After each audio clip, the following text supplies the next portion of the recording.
ଝାଡ଼ା ବାନ୍ତି ତ ହେଉଛୁ ଏଇ ଛୋଟ ଛୁଆର ବି ହଉଛି। ଆମର ଆଉ ଜଣେ ଯା ବି ତାଙ୍କର ବି ହଉଛି ଝାଡ଼ା ବାନ୍ତି। ଆଉ ଗାଁରେ ବି 20-25 ଜଣଙ୍କର ହେଲାଣି। ବଲ୍ଲଭ ମେଡିକାଲ ଯାଇଥିଲୁ। ଡକ୍ଟର ତ ଦେଲେ ସାଲାଇନ୍ ଲଗେଇ ଦିଆହେଲା। ଆଉ ଇନଫେକ୍ସନ ବୋଲି କହିଲେ। ଔଷଧ ଟିମ୍ ଆସିକି ଔଷଧ ଦେଇକି ଗଲେ। ଔଷଧ ତ ଦେଲେ ଝାଡ଼ା ବାନ୍ତି ପାଇଁ ଆଉ। ତାଳଚେର ବ୍ଲକର ଗୁର୍ଜା ଗ୍ରାମ ପଞ୍ଚାୟତର ଶିରଗିଡ଼ା ଗ୍ରାମରେ ଆଜି ପାଖାପାଖି 26-27 ଜଣ ଲୋକ ଝାଡ଼ା ବାନ୍ତି ହେଇଛନ୍ତି ଏବଂ ସେଥିରୁ ମେଡିକାଲରେ 6 ଜଣ ମଧ୍ୟ ଚିକିତ୍ସିତ ହେଇଛନ୍ତି ଏବଂ ଗୋଡ଼ିବନ୍ଧ CSC ଡକ୍ଟର ସମ୍ବିତଙ୍କ ନେତୃତ୍ୱରେ ସମସ୍ତ କର୍ମଚାରୀ ଆସି ପ୍ରତ୍ୟେକ ଘର ଘର ବୁଲି ଏଠି ଔଷଧ ପ୍ରଦାନ କରୁଛନ୍ତି ଯାହାଦ୍ୱାରା କି ଏ ସମସ୍ୟାକୁ ସମାଧାନ କରାଯାଇପାରିବ।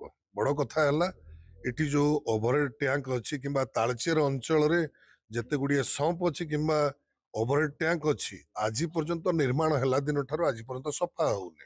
ଯୋଉଟା ସରକାରଙ୍କର ନିୟମ ରହିଛି ଯେ ତାଙ୍କୁ ହଉଛି ବର୍ଷକୁ ଥରେ ସଫା କରିବେ ଏବଂ ହାଇଜେନିକ୍ କରିବେ ଏବଂ ଲୋକମାନେ ପାଣି ପାଇବେ। ଆଜି ଆମର ସନ୍ଧ୍ୟାରେ ଗୋଡ଼ିବନ୍ଧ ଗୋଷ୍ଠୀ ସ୍ୱାସ୍ଥ୍ୟ କେନ୍ଦ୍ରରେ 2 ଜଣ ଏବଂ ଆଜି ସକାଳେ ପାଖାପାଖି 5 ଜଣ ଆମର ପେସେଣ୍ଟ ଆସିକି ଆମର ଡାଇରିଆ ପେସେଣ୍ଟ ଆସିକି ଆଡମିଟ୍ ହେଲେ। ତାପରେ ଆମେ ସେଇ କେସେସକୁ ଦେଖିଲା ପରେ ଆମେ ଆସିକି ଆମର ଟିମ୍ ଗୋଡ଼ିବନ୍ଧର ଡାକ୍ତରୀ ଟିମ୍ ଏବଂ ଜିଲ୍ଲାର ଯେଉଁ ଆମର ଜନସ୍ୱାସ୍ଥ୍ୟ ବିଭାଗର ଟିମ୍ ଆସିକି ଆମେ ପ୍ରାୟ ସବୁ କେସ୍ ଗୁଡ଼ାକୁ ଦେଖିଲୁ, ତାଙ୍କ ଘର ଘରକୁ ଯାଇକି ଦେଖିଲୁ। ଦେଖିବା ପରେ ଆଉ କିଛି କେସ୍ ବି ଆମେ ପାଇଲୁ। ତାପରେ ଦେନ୍ ଆମେ ଆସିକି ଇନଭେଷ୍ଟିଗେସନ୍ କରିକି ଆମର ଯେଉଁ ଦେଖିଲୁ ଗୋଟେ ୱାଟର ସୋର୍ସ କିଛି କଣ୍ଟାମିନେଟେଡ୍ ମେ ବି ଅଛି। ତାପରେ ଆମର ୱାଟର ସାମ୍ପୁଲ୍ ଆମେ ତାକୁ ନେଇଛୁ ଏବଂ କିଛି ପେସେଣ୍ଟଙ୍କ ରେକ୍ଟାଲ ସ୍ୱାବ୍ ବି ଆମର ଆସିକି ଲାବୋରେଟୋରୀ ଟେଷ୍ଟିଂ ପାଇଁ ତାକୁ ପଠା ହେଇଛି।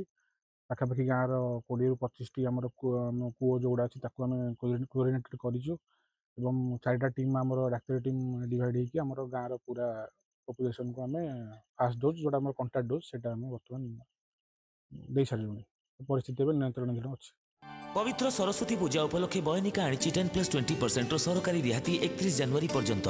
आज ही आसंतु बयनिका आउटलेट बा ऑनलाइन शॉप करंतु बयनिका.com रे।